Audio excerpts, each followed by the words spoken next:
if you stop too soon, if you opt out of the game, if you step out of the arena, they were right.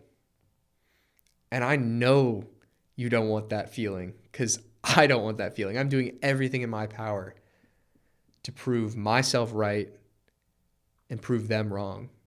The credit belongs to the man who is actually in the arena, whose face is marred by dust and sweat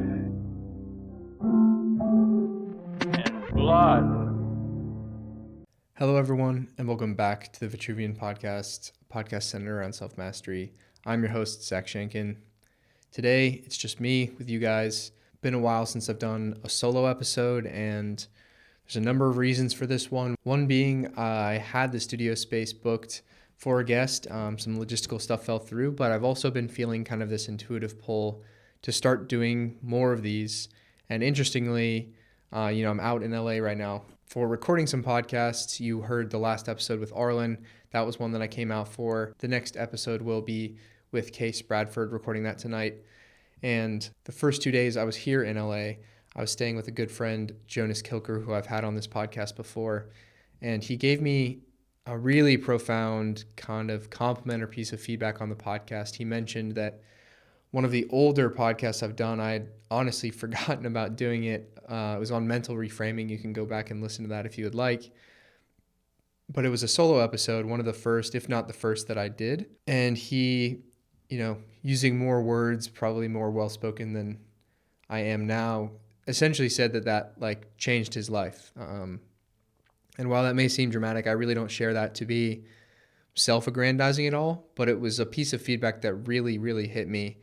And on any journey, there's so much uncertainty. And what I want to talk about today is imposter syndrome. This is a topic that I've not only had to battle with and continue to battle with myself, but it is a recurring theme that comes up over and over and over again when I reach out to other creators, when I work with creative clients, and realistically speak to anyone who's trying to step into some sort of new space in their life, whether that's creative pursuits, artistic pursuits, entrepreneurial pursuits, relationships. Essentially, anytime you're facilitating change in your life, you're going to run into some form of imposter syndrome. And the second half of it, which I will get into that I don't hear people talk about much, is the identity lag that comes with that. But interestingly enough, this is something that me and Jonas ended up talking about a fair amount. And it is an inevitable barrier that you will have to cross through and continue to face as you step into, becoming a better version of yourself, reshaping your personal identity, and trying to change your life in a positive way. Obviously, anyone who's listening to this podcast is interested in some list of those things, right? You're interested in growing, developing, expanding yourself, your consciousness, ideally in a way that is impactful, meaningful, and fulfilling to not only yourself, but the people around you, in a way that can help the world and change your life for the better. And the interesting barrier is that so much of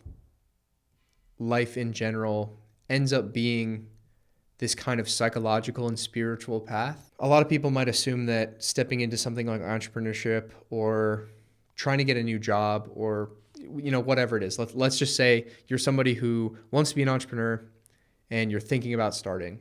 A lot of people assume or cope with the idea that the barrier to entry is knowledge. And in some cases, and often many cases, there is a big skill gap, right? You're going to have to learn new skills. But the impediment to you even getting the skills to enter that thing, what comes before that, is the psychological barrier of imposter syndrome. The stuff that immediately comes to mind when you think about even investing in the education necessary to get the first skill. Like, who am I to learn this? Or there's already so many people in this space. Why are people going to want to listen to me? It's too late for me. What is so-and-so going to say about me? What are they going to think when I show back up to that next family meeting or gathering of friend group when I've now put myself out there? Typically, the endeavors that we're talking about with imposter syndrome is likely a public-facing one. So say you're making content for whatever business you're trying to start, whether you're trying to grow a fitness page on Instagram or start a YouTube channel teaching about something that you're passionate about. You want to be a travel influencer. The list could be on and on and on, but you get the idea. And whoever's listening to this, you can easily personalize this to your specific circumstance. And you know what I'm talking about. It's the worry of the fear of judgment of others and feeling like you wouldn't fit into that role. But what's interesting is it's pretty much entirely predicated on the story you're telling yourself about who you are. And we'll go into the concept of identity, which is a big one, in a bit. But the best way I can describe it is that imposter syndrome is like a blade that cuts two ways. On one side of the blade, you have traditional imposter syndrome, which is what will they think of me, the outside world, the group, the ex that still follows you on Instagram, the family member, whoever it is, the outside world. Like, will I fit into that room? What will they say about me? That external feedback to you. Again, that is a creation of your own mind because they're likely not thinking about you in the first place. In fact, they almost absolutely are not. And that's the first side.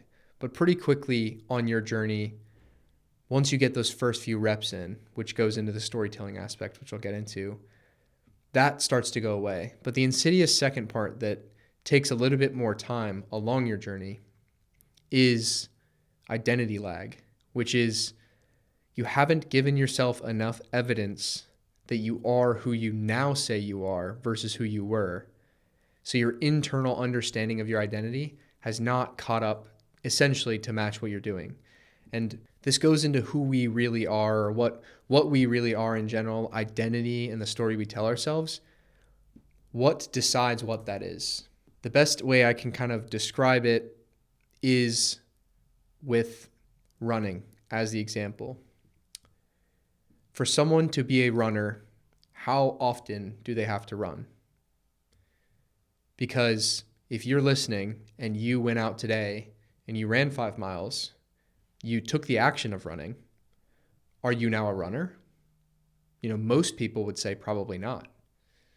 But if you ran once a week, every week, many people would start to call you a runner. If you ran 3 times a week and kept going over a long enough time period, you just become a runner. That becomes part of your identity. You'll also probably start to see yourself as a runner, right?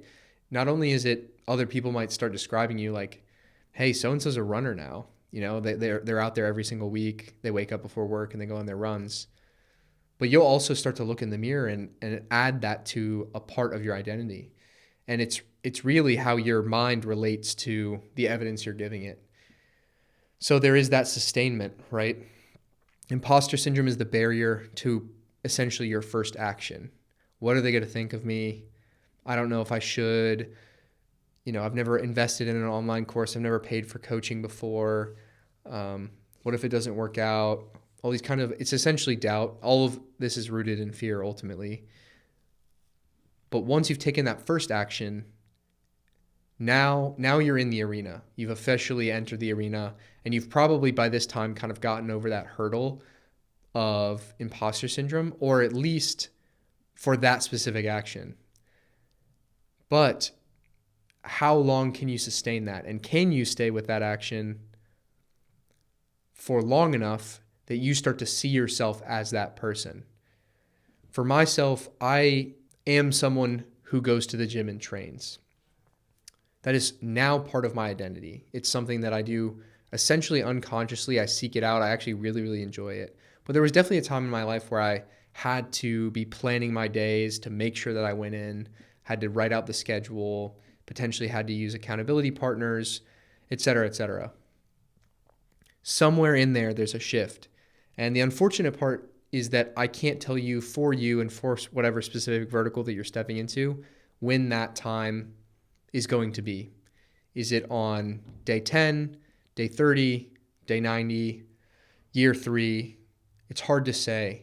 And I think that the bigger shift you're trying to make, likely the longer set of data and evidence you're going to have to give yourself before it really starts to set in. For instance, if you were somebody who worked in finance and then you wanted to completely upend your life and move to Bali and be a yoga instructor, That's a pretty disparate identity, seemingly two ends of a spectrum, right? And so you can kind of think about that person. Is it the day they quit their finance job? Is it the day they land in Bali?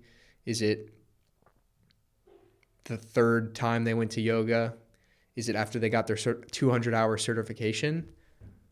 Well, at some point, the outside world, we would start describing that person as, the newly found yoga instructor.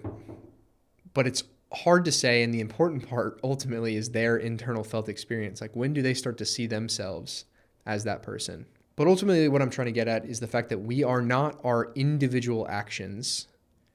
And we're not, obviously, as I've talked about on different episodes of this podcast, we're not our individual thoughts either. But we are our patterns. Just like the running example, this works for negatives as well. If you make a mistake, say you're mean to someone or you lie, if you do it once, that doesn't make you a liar. You have lied, but that is not, no one would describe that to you, nor is that necessarily part of your internal identity. But if you consistently lie to people, if you consistently steal or cheat, then you at some point become a cheater, and you also start to see yourself that way. It can go like the spiral can be positive and upward, giving yourself more and more evidence that you are who you say you are / want to be. I am someone who goes to the gym every day. I am someone who eats consistently and has a healthy relationship with food. I am someone who makes content every day. But it goes the other way. Every time that you don't go to the gym, that's a piece of evidence. Every time that you don't make a piece of daily content, that's a piece of evidence. And again, missing one day is not enough to make you someone who sits in that identity. It's just not. You can't expect perfection. You're a human being. There's going to be all kinds of circumstantial things. But it's about patterns. How many pieces of evidence, how many bricks can you stack? And it's helpful, as I've talked about before on this podcast too, to extend your timeline so that the missed days feel less significant. Because at the very, very beginning, you can kind of think of adding to two piles. The good piles, this is the evidence of the new habit behavior thing that I'm trying to embody and step into. And then the bad, all the missed days, all the missed habits. And if you're just now starting out, you do one good day, 2, 3, oh, I missed one, bad. One into the negative pile. Okay, now it's like a 3-1. That's a pretty close relationship. Maybe one good day, oh, another bad day. Now it's like 2-4. Okay, shit. And then say something comes up, you get sick, you miss 3 days in a row. Now that's 5-4. This is concerning, right? And you can kind of see where the doubt starts to creep in, the identity lag, the imposter syndrome. Am I who I said I was going to be? Am I really cut out for this? What the hell am I doing here? Is anyone really going to start to listen to me? And it's weird because it only takes a few of those, a little bit of a skid, a couple bad days in a row, for that old imposter syndrome to start creeping back in. All the stuff that you kind of started to work through at the very beginning of the journey, the questions of doubt, those start to slip back into the internal dialogue. And on a couple podcasts back with JB, he said something that stuck out to me. He said, fear is a sticky thing. And I think doubt is a version of fear. So it applies here. And I think it is a sticky thing. And if you allow it to enter your psyche, whether it's through someone else's doubt of you or just the conversation you're having in your head about whether or not this is going to work out, you got to be very, very careful when you catch yourself doubting. There's like that famous quote, doubt kills more dreams than failure ever would, because doubt and fear keep you out of the arena. They keep you from taking the actions in the first place. And that's outcome independent. You have no idea whether you can or will get the outcome. It's impossible to write the future. You just won't know. But I can guarantee you that you won't get it if you don't act. So you don't know if you'll get to 1 million subscribers on YouTube if you start.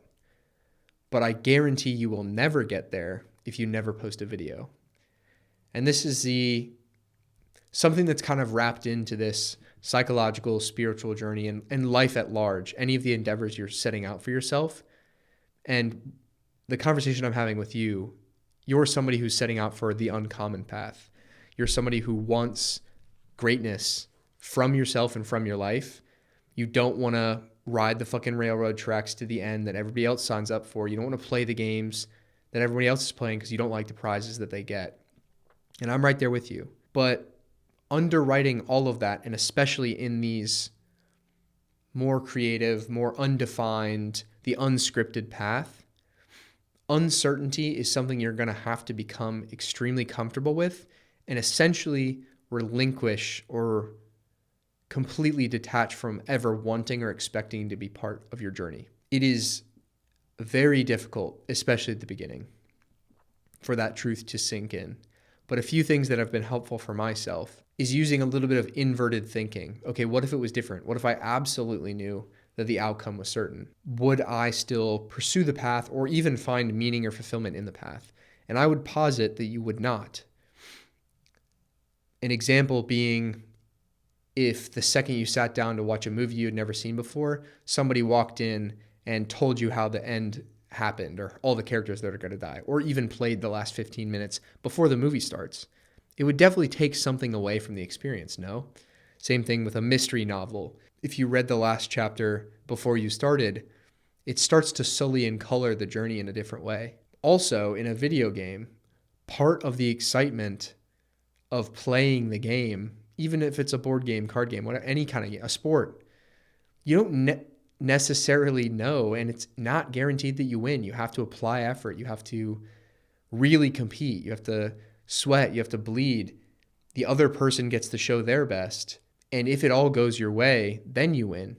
But if it was just guaranteed, there would be no satisfaction. Everybody's played a sport with somebody who at one time or another was letting them win for whatever reason. Maybe it was like you're a little kid and you're playing some sport with your parent or an older kid.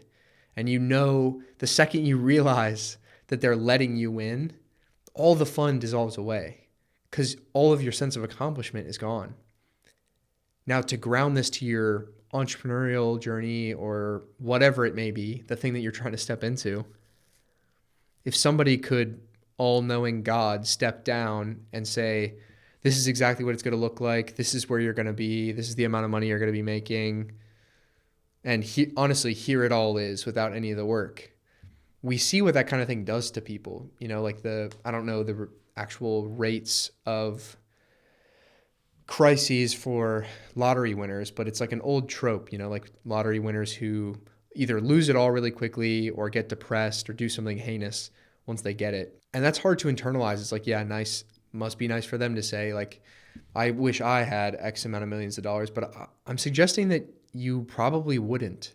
And it would actually fuck you up more than it would benefit you pretty quickly. Like, yeah, it might change your immediate situation. Like, okay, cool, rent's paid. I can get the car that I want. I can go have fun. I can take the trip finally. I can buy the thing, buy the watch, do whatever. Like, all that hedonistic stuff, like, very quickly does not fill the cup. And then you then have to figure out the thing that you do to fill your time and place your attention. And I'm suggesting that a lot of our meaning and fulfillment is derived from the overcoming, from the actual process of it, the striving greatly and getting punched in the face, but keeping going, like that journey. And it's like, I suppose now I'm falling into platitude land with, it's not the journey, it's the destination, but it's true.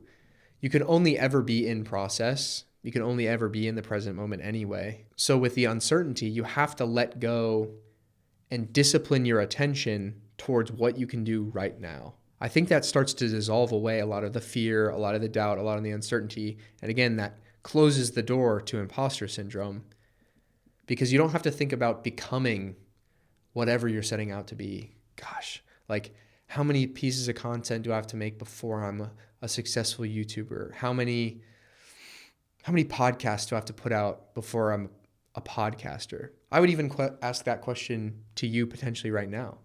Was I a podcaster when I made my first? I certainly didn't feel like a podcaster. I obviously don't like labels, but was it after 5? Was it after 15? Was it after 50? When did it start to feel obvious? And likely for you guys listening, it started to feel real, or you would have described, oh, Zach's a podcaster. He makes podcasts. Way before, again, my identity lag internally admitted that, oh, you know what? Yeah, this is actually part of my identity. And quite frankly, to be honest with you, there's been a lot of this. The lag is just now catching up in the last few months, having experiences like right now, flying to LA to do podcast. Like, I'm doing the damn thing. Like, it's starting to feel real. But the truth of the matter is it's been real. And I could have quieted a lot of that doubt. And I've had to quiet a lot of that doubt and uncertainty and imposter syndrome stuff and like work through it personally by returning to exactly what I'm talking about. It's like, what can I do today? Well, I have a podcast scheduled. I have this studio booked out that I already paid for. I can show up and I can talk to you guys about this specific topic right now. And then later today, I've got another one. And then at the end of the week, I'll fly back home and just continue along the journey. The one day at a time thing is such an annoying cliche, but I will remind you that these cliches exist for a reason. This is parochial wisdom because it applies to everybody's path. And to tie it even into just like the way that nature is constructed as well, this is the reason that change is hard, the reason that shifting your identity is something that creates internal resistance is because of a law of physics. Newton's first law, the law of inertia, means that objects resist changes in motion. If it's seated there, it takes a lot of energy input to move it. But if something's moving in a direction, it takes a ton of energy to turn it or stop it or reverse it. And it's possible that you're at a place where you're either thinking about making a big leap, in the beginning of your big leap, or you're in that first big turn away from who you were into who you're becoming. So of course you feel resistance. It is literally physics. You think of yourself as a train going one direction, and if you needed to make a 90-degree turn, how hard would you have to yank the wheel? How much would there be screeching and smoke and sparks? Like, it would probably be a pretty messy process. The inertia and momentum you've built in these habits, in the evidence that you've been giving yourself for however many years, it's moving. It's literally, it's real life momentum. It's energetic inertia. You were careening in this one direction, but you used your higher mind, your conscious mind, and decided, you know what? I'm meant for something different. Let me try this. And yanked on the steering wheel and turned. That, of course, is going to feel uncomfortable. But expect the uncomfort and use it as a sign that you made the right decision. This is exactly what it's supposed to feel like. And I'm trying to, I guess, in telling this story, say that it's exactly what I'm experiencing. And it's so weird for me. I obviously have no idea how you view me. Maybe you came to this podcast for the first time. Maybe you're one of the true Vitruvian, somebody in my community. Maybe you've been here since day one. Who knows? But a lot of people have given me feedback, like even when I was talking to Jonas, right? Like they'll commend you for your journey.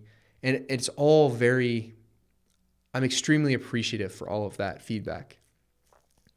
But to put you into my perspective, it's a little bit weird to receive that feedback because it still doesn't necessarily feel like I'm any different than anyone else. And that's part of why I want to personally grow my platform extremely large, is so that whenever I reach whatever external version of success that people start to, tip the cap to, X amount, 100,000 followers, so-and-so YouTube subscribers, X amount of money per month, a lot of the output dependent metrics that are going to be a product of my personal inputs, when those start to catch up and then people really start to look at me as so-and-so X version, I want to be able to get from the top of the quote unquote proverbial mountain and shout down and say like, hey, it's still weird up here. There's still all this doubt. There's still all this uncertainty. All the people that you pedestalize, and even I have in the past, you start to meet these characters in real life and you're like, oh, they're just another person, just like me. They have no idea what they're doing. They're making it up as they go. They still have the weird thing with paying bills and trying to figure out their creative voice. And, this so-and-so person has a weird relationship that they're working through. This person has a fucked up family life worse than my own. And it's like bringing a little bit of humanity back to this space, like a little bit of authenticity, and just to say that it is absolutely okay that you feel imposter syndrome and that internal identity lag when you're stepping into whatever new thing that you are. It's of course you feel that way because you're human. Take the feeling as a sign that you're doing something right. You're doing the right thing if you start to get these are green lights as opposed to red lights. And it's not lost on me that it feels emotionally like red lights. It feels like, this is uncomfortable, this is whatever. But you can't just go out and run once. You're never going to become a runner if you just run once. And if you stop running after 5 weeks, 10 weeks, then they're going to be right about you. All the fucking haters, whether that's real or imagined in your head, everybody that was like, yeah, we'll see. They're really trying it out, but I'm not super confident in them. If you stop too soon, if you opt out of the game, if you step out of the arena, they were right. And I know you don't want that feeling because I don't want that feeling. I'm doing everything in my power to prove myself right and prove them wrong. I think that is arguably what we were meant here to do. I think it's kind of the generative masculine imperative, masculine meaning energy. So man or woman, anyone listening to this, the masculine creates order out of chaos. The world is constantly experiencing entropy, meaning like all things are becoming more disparate.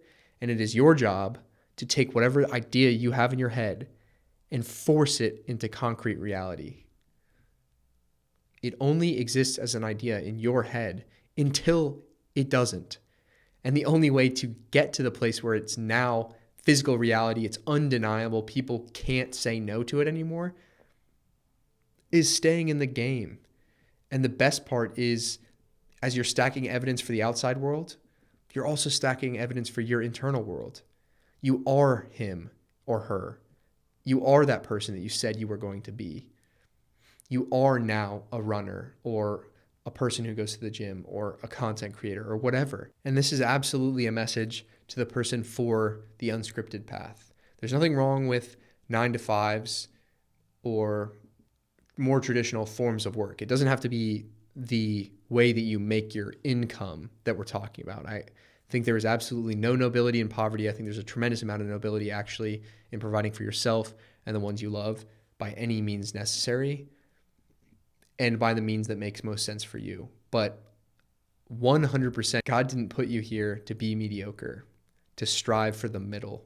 That limbo land, that is, in my opinion, the work of the devil. It is like diminishing your human spirit to just the midpoint. Obviously, I know that no one listening to this sees themselves that way or falls into that bucket, but I made a short video on my Instagram about this. The only way it becomes real, manifests in reality, is you have to meet that idea with action. You have to have enough faith in yourself that you're willing to take the daily consistent action for a long enough time that you've gathered all this evidence in the material world. You've done enough outreach that you got your business off the ground. You've done enough content that your audience has grown. You've gone to the gym enough that your body starts to look different. And all that evidence is also evidence for your subconscious and unconscious mind to say like, oh, Zach is that guy now. Because our conscious mind can make these decisions instantaneously. We can say, you know what, today I'm a content creator. I'm making the decision today. And realistically, you could quit your job. You could do whatever quick action immediately. But then the question becomes the sustainability of that. How long can you sustain that intention? And in my opinion, that's kind of this dialogue between us and God. Like, you can have anything you want, but he or the universe or whatever, like whatever works for you, God wants to see how bad you want it. And if you really want it, if it's a true intention of your heart versus just some passing interest that you have. I've said this before, but like, reality is a mirror, but with a delay, meaning your external world will reflect all these internal identities that you accept for yourself, but there's a delay because you have to hold that intention and hold that belief for a long enough time that your external world can reflect it. And there's with good reason. Otherwise, it would just be completely chaotic. Reality would just be constantly phasing in and phasing out and dissolving all around us. Our friend group would change constantly because, oh, now I'm a punk rock person. Like, think about the phases you went through in middle school. Like, I had a skater phase myself. Like, if I was just snapping my fingers and the external world was reflecting who and what I wanted to be right in that moment, it would be anarchy. For anyone who's seen the Inception movie, think of kind of like the streets in Paris starting to bend up into reality. Like, that is the world of the metaphysical. And I think in our dreams, it's a lot more similar. We are bound by this material physical world, and therefore there's a bit of a delay in the mirror. So you 100% can look in the mirror and tell yourself you're somebody new. And that change is immediate. But there is a delay in manifesting it around you. So you just got to take faith that it's going to catch up if you take the necessary requisite actions over and over and over again. And at that time, the identity lag will have also caught up, and you'll just be that person. And what I can say confidently, after being in, quote unquote, the arena for almost 2 years now, it does start to catch up. It does. And again, it'll be different for the different verticals and for the different people. Might be quick, might be a month, might be slow, might be a couple years. And it might be really slow. It might be 5 years, 10 years. But what other alternative is there? I put this quote in my community the other day, and Carl Jung is somebody who is one of my favorite thinkers and philosophers, famous psychologist. He has a great quote that says, "The world will ask you who you are, and if you do not know, the world will tell you." And to me, that quote is related because it's talking about identity. You have to ask yourself who you are and who you want to be.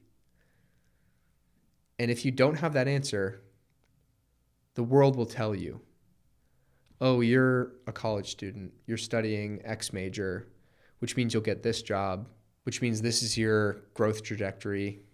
This is when you get that promotion. This is when you step into management. This is when you ask the girl that you've been dating to marry you. This is when you start having kids. This is when you get the mortgage. And that path that I've lined out, there's nothing wrong with that. If you were the one who decided. If you were the one who said, this is what I want, and then you went out and got it. Another thing I'll say is that as you are along the path, God or the universe will start to send you little winks and nods that you are on the right path and little reminders of who you are and are becoming. Because again, doubt will creep in, and especially if you spend a lot of time by yourself, which is likely the case for any of these unscripted paths, there's absolutely a wilderness and a lonely period. And in those times where you're only by yourself in your own head, there's absolutely going to be doubt. But you'll get little nods, little messages here and there, whether it's in the form of a friend that you meet up with that says your podcast changed my life. Or another story that comes to mind for myself was when I was in Bali towards the end of last year. I remember getting a message on Instagram from this kid who was in college, and he was reaching out, "Hey, Zach, can I hop on a call sometime? I'm in this entrepreneurship class and I want to interview. I'm in this entrepreneurship class and I have this assignment to interview somebody who's doing something that we think is pretty cool in entrepreneurship and want to just pick your brain." And I was like, of course. So we ended up getting on the call, super great kid, He's probably listening to this podcast right now. But that moment, like, I remember seeing that message and I was just completely floored, not only at the opportunity, but to think that he's someone who's reaching out to me and sees what I'm doing as aspirational or inspirational. You know, I don't think of myself as any sort of role model, but it really doesn't, it feels like just yesterday I was that kid in college watching YouTube, listening to podcasts, seeing these different characters, many of whom I've mentioned on this podcast as inspiring to me, gathering all the data I needed to figure out what my path is going to look like. And I don't feel that distanced from that version of myself, that 21-year-old kid, that 20-year-old kid, that 19-year-old kid. But that's what I'm talking about with imposter syndrome and identity lag. Like, it's all in your own head, almost guaranteed. If you, as long as you've taken that first action, if you asked anyone, they'd be like, yeah, you do the thing. You do the X, Y, and Z thing, right? You're the content guy. You're the podcast guy.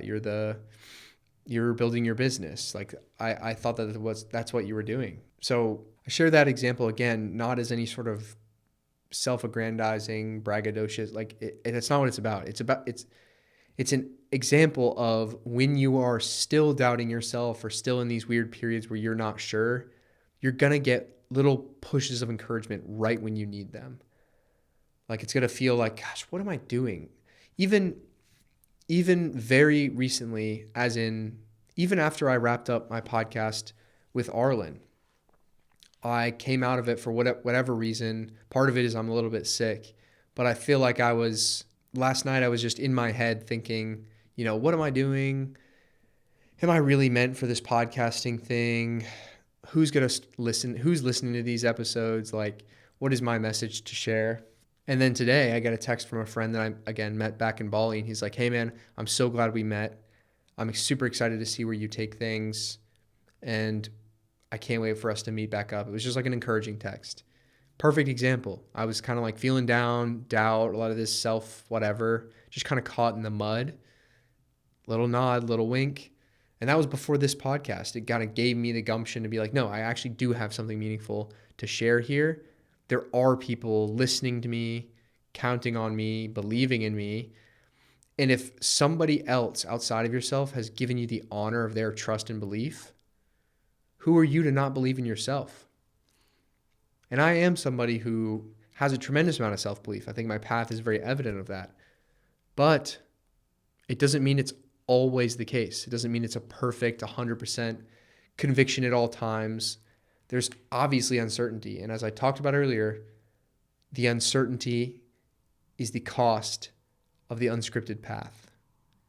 It is literally par for the course. I want to get into a few useful tips or frameworks for overcoming or I suppose managing imposter syndrome when you are on that path, because a lot of this has been kind of a combination of anecdotal and motivational, but this podcast at some point will end. You're going to click off and you're still going to be sitting there with whatever thing you need to do and the feeling of, I don't know who I am. I don't know if I should, et cetera, et cetera. You're all of your doubt. So a couple of useful frameworks, I think, or two things that immediately jump to mind that are absolutely critical are, first, and this is probably the biggest lever, accountability / community. And it really only needs to be one person, but ideally you're in a group of people or in a physical area of a bunch of people doing similar things so that it feels normal to be doing the not normal thing. And there's these hotbeds. Like, if you want to be a content creator, if you want to make movies, you go to LA. If you want to surf, you go to the beach. If you want to be a fitter person, you make friends at the gym or in fitness classes. You get the idea. But again, this is a cliche or parochial wisdom that gets brushed off, but I'm telling you, the felt experience is completely different. If every week you have a friend that you get on the phone with and they're like, hey, why didn't you post daily videos? And you know you're showing up to that person every single day or every single week, you're going to start doing it.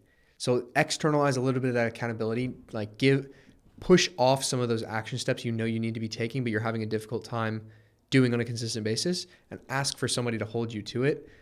And then if you can, put yourself physically in a space where it feels normal. It's super conducive to the stuff you want to do. It's why I went to Bali in the first place. I'll be going back this summer because that environment, you walk into any co-working space, people have tripods, they have cameras, they are making content, they're training, they're doing all of the things that I want to be doing with my life. And it's every third person at the cafe. Like, it's just normal. It's what we, the collective, are doing. And it's like, oh, okay, like it's normal here. It's not like I'm the one weird guy with the tripod. That's pretty tough to overcome. Eventually you'll get there with the confidence to pull out your camera anywhere in public. But in the period where you're still affirming a lot of that identity to yourself, put yourself in a space where it feels normal. And then the second is maybe you can't do that immediately or now, and you don't have that person that you've met yet. You haven't found that person online that can be your accountability partner on the phone. You can't move to your new city because you've got a lease, whatever. I get it. Life's complicated. It may take some time for you to be able to take those action steps. But you can treat yourself like an accountability partner and use your own calendar to your advantage. We'll use the content example again because it's what I do. It might be what you're trying to do, step into online money, online entrepreneurship, whatever. But if you know you need to post 1 a day or 3 a day, let's say you need to post a video every single day, put it on your calendar and make it a checklist item that you do every single day, as if you're showing up to a meeting or turning in an assignment for school. Like, you don't miss the deadline to turn the essay in. You wouldn't not go to a shift at work. So externalize it and put it on your calendar as if it's a thing that you have to show up to, just like someone else made you do it. An important frame in entrepreneurship in general is like, if you want to ever be eventually paid for something, you have to treat the practice of it like they're paying you already. So if you want to be making money from YouTube videos, start making YouTube videos like you're getting paid. Professionalism, consistency, all of that. Same with content. This is something I've had to get over for myself personally. It's like, I want to grow my audience, but if you want people to follow, you have to give them a compelling reason to follow. And I think I've put out great content with the podcast. It's hard to put that in front of a lot of people's faces. So short form is important. And if you follow me, you've probably noticed I've been doing more short form. I'm at least doing 1 video a day and trying to share more authentic thoughts, et cetera, et cetera. Follow me if you would like. But for those that are listening to this and those that are trying to step into whatever they're doing, and you don't have the people to hold you accountable in the physical environment, you can literally do the same thing for yourself. Make the schedule, like define the actions that you think are going to get you the outcome, and then make it mandatory. Like, I'm not going to miss it. I'm not going to miss it if it feels weird. I'm not going to miss it on days where I have doubt. I'm not going to miss it on days when it's raining. I'm not going to miss it on whatever. And again, every vertical counts here. Training, nutrition, learning a new skill, doing outreach for your business, making content, et cetera, et cetera. I think that's all I've got for this episode. Unique ask for those that have made it to the end of this one. I really would be curious to hear your thoughts on whether you prefer or have interest in the guest podcasts or the solo episodes, because I personally enjoy having guests. Obviously, I get to learn from them. It's a really cool experience. But I've heard a lot of good feedback sprinkled out about the solo episodes. So I can make these a more frequent thing if you guys would like to hear more. And the best way is message me on either Twitter or Instagram. Just DM me any sort of questions you have. I'd love to hear your experiences with imposter syndrome. Happy to kind of expound on any ideas or your specific circumstance if you want to message me, because all I want to do is help more people get on the path that they're supposed to, find a meaningful mission and start doing it, giving their gift for the rest of their life. Like, I believe that that is my mission. So I'm really bought in, and I don't know how many people are going to find themselves to this specific piece of audio, when and where, but as much as I can make a promise for my future self, like, I will honor the fact that you've gotten here. Shoot me a message. I'm very responsive in DMs. So I'd love to hear your feedback. I'd love to hear if you guys like these solo episodes. Comment down below on the YouTube channel. Message me on my socials. Subscribe to YouTube. We're starting to get a little bit of momentum. A lot of really cool guests in the last few times. Super grateful for all of them, and trying to do more of that across the year. So, like I said, you can follow me on Instagram and Twitter. Those are at ZDSCHENKEN. Subscribe to the YouTube channel if you found us there. If not, go to YouTube and just search my name or The Vitruvian and you'll find it. Excited for different forms of content, more exciting guests as we continue to grow and scale this thing. I really love and appreciate every single one of you guys that are here right now. If you hear this when it goes up or close to the time it goes up, you're the real ones. You're early to something big that we're building here, and you guys are a part of that. So thank you so much. And again, thank you for spending your attention, your most valuable resource with myself today. Memento Mori, and I'll catch you on the next episode of the Vitruvian podcast. And if he fails, at least fails while daring greater, so that his place shall never be with those cold and timid souls who know neither victory nor defeat.